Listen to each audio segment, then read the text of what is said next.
بارانی بەلێزمە و لافاو زیانی بە کەرکووک گەیاند.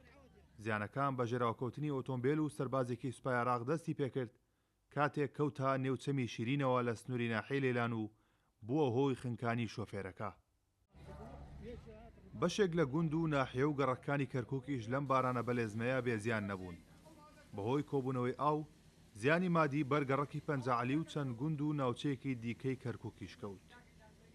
مەجارێکە زەعیفە، یعنی مەجارێ بەقەوت نییە تا ئاوەکان ڕادکێشێ و ئەو جۆگەیشە لەو ئەشکێ دێدە منمانەیتەوە هەموو ساڵێ بۆ حارمانێمە خاصن ئەم منتیقەیە هەموو ساڵێ ئەو ئاوە لەو دیوە دێ ئەشکێ دەمنێمە مەجموعە ماڵی ئاومان بەسەرەتی دادەماندوو نەبی خەریکی چی پاکەیتەوە؟ ئەم قڕ و ئەی ئەخ زەمانەوە هاتەتە بانمان حەفازە لایلۆن دار و بەر قوتی لە ئێوەرە مەخەریکی چەندێک زەرەرتان بەرکەوتووە؟ بەخوادە ڕێنە و 40,000 زیاتر 50,000 زیاتر ئەو هوردە و مردە.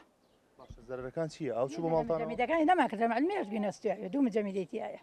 ئاو چوو بۆ ماڵتانەوەیان چی؟ بەڵا ئاو لە ژوورەوە بەخوا فەرشمان گەشتمان زالو کردەوە پڕەماندا سەربان. زیان هەکەلپەلە ئەو قاب و قاجاغ و مواد کارەبایی ئەوە بڵێن وەکو هیتەر و میتەر و ئەم شتانەی تر ئەوەی فەرش ئەمانە گشتی خەسایر هەبوو. سواز بۆ خەگە زیانی گیانی نەبووە، بەڵام ئەم کۆڵانە بە ژمارە یەک ئاوەڕۆی باش نییە لەگەڵ جادەی قیری بۆ ئەو مەسافە کەمی ماوە. کەرتی کشت و کاڵیش بەهۆی بای بەهێز و بارانی بەلێزمەوە زیانی بەرکەوت.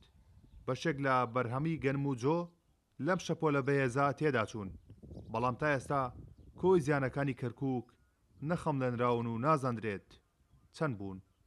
کەڕۆن محەممەد کورساد نیوس کەرکووک.